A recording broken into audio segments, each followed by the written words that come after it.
In this corner, standing 3 meters tall and weighing in at 4,000 kilograms, the mighty vegetarian Triceratops.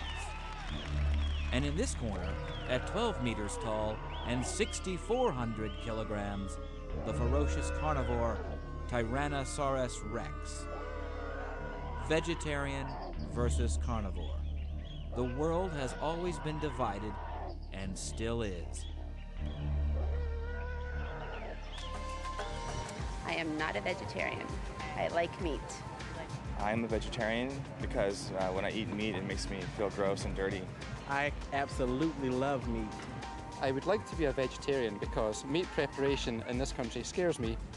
I am mostly vegetarian. I like eating fish more than meat.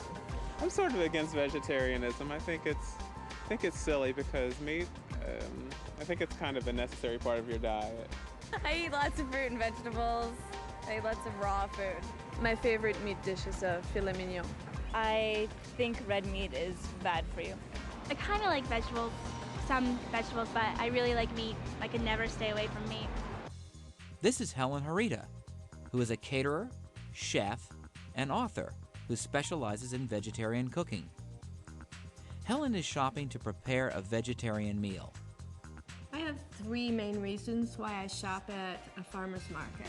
1, because I can find organic produce from local vendors. 2, the produce is fresher, which means it has more nutritional value. And 3, it's such a fun place to be. It's a social gathering. The reason I buy organic is because I know that the food has not been grown or processed with any chemicals or pesticides or sprays that are going to be toxic to my body. So they're better for me. This is Tom Loftus. Tom is a professional chef. He also teaches college students about cooking. Tom specializes in meals using meat. One of the first things I tell my students when they come into our program here is that there's a difference between healthy food and good food, and that difference is taste, and most of that taste comes from fat content. There are benefits in a vegetarian lifestyle. I think there's 5 main reasons why I'm a vegetarian. 1 would be the environmental, ecological impact. That means soil conservation or wise use of our lands. 2 would be personal health. We know that vegetarianism promotes health and meat eating creates disease. 3rd would be finances. It's much cheaper. And the 4th reason would be the ethics, because it's really a loving way to exist. And the 5th would be for spiritual growth. So, you're not killing. It's nonviolent. There are also good reasons to consume meat. Meat in the diet is very nutritious, and one of the reasons for that is that the proteins that occur in meat products are very similar to the proteins in the human body. Vegetarians need to be careful about their protein intake because most plant proteins are not as easily assimilated by the human body as those that we find in meat food. Both Tom and Helen enjoy cooking their different meals. Most people, myself included, find meat to be very tasty. One of the contributing factors to that is the fat content that is in most meat products.